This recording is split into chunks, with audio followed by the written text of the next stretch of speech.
like that. And only Mario Ruiz knows the game of soccer, LAFC, World Cup, all of it, as well as he does. So that's why we're reaching out ahead of today's Team USA taking on Turkey. I believe that's, 7 p.m. tonight, Mario? 6 p.m. 6 p.m. And I know we see some purple rain, too. I don't only know soccer. I know some purple rain as well. Okay, maybe we'll mix in questions about both. But, all right, so it's USA's already advanced to the next round. With that in mind, what are the level of stakes for this game? Or what do you think the U.S. can take away from this game? So if I'm Mauricio Pochettino, I'm not playing any of the starters here that have any yellow cards or anybody that has any kind of knock like Christian Pulisic. Yep. I know Pulisic has been back at training. He's good to go. He's 100%. That's a good sign. But I know there's also a chance of maybe picking up another knock or maybe another yellow card. And I also know that there's a chance to make history here in this game tonight if they do pick up their third straight win in a single World Cup for the first time ever.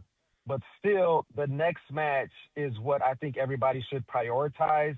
July 1st in Santa Clara, California, the knockout stage, the round of 32. That's the one that everybody needs to focus on. That's the one the players, the coaches, everybody has to prioritize. It's win or go home in that one. And in case of a tie, they will go to penalties. And if you're the favorite, which the U.S. will be the favorite in that round of 32 at home, you don't want to go to PKs. You don't want to leave it up to PKs because that's not fair. It's a coin toss in PK. So you want to handle your business in the 90 minutes and advance any way possible. So, yeah, there's history to be made tonight, but also you want to arrive at that next game on July 1st, the knockout game at 100%. Mario, do we know who the U.S. is in line to play in that game yet? Like, what are the options? Not yet. There's a few options out there, but it's still a little bit too early to tell. We got to see some more results later on today and probably tomorrow before we find out who the U.S.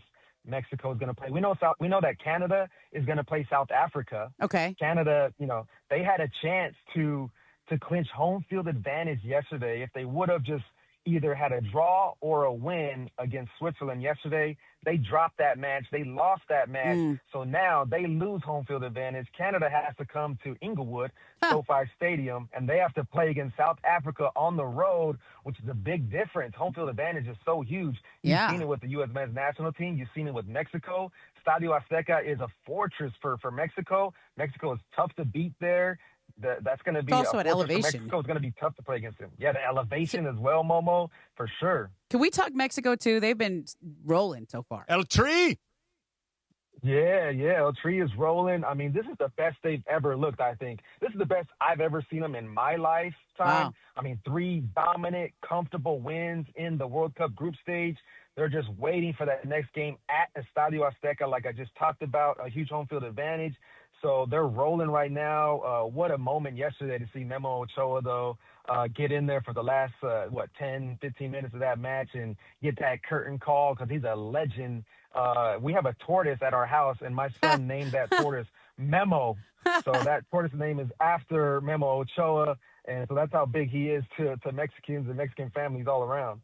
Yeah, I was actually saying, Mario, last week I was doing Destination for LA Sports, and it was the day of Mexico-South Korea, and I have to drive through Koreatown to get to the studio.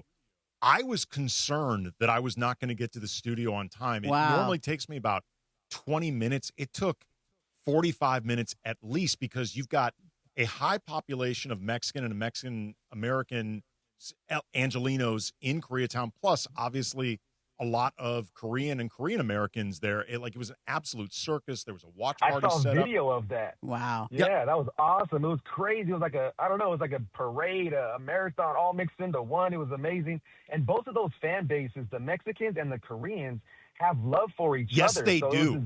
It made it that bigger of a match, and Mexicans, they love Son Heung-min because what Son Heung-min did a few years back in a couple World Cups ago, where he actually scored a goal in his match that helped Mexico get through to the next round. So, there's love between those two, Mexico and South Korea.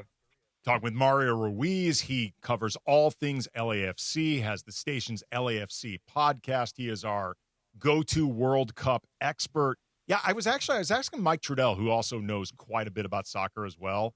Like in LA, and he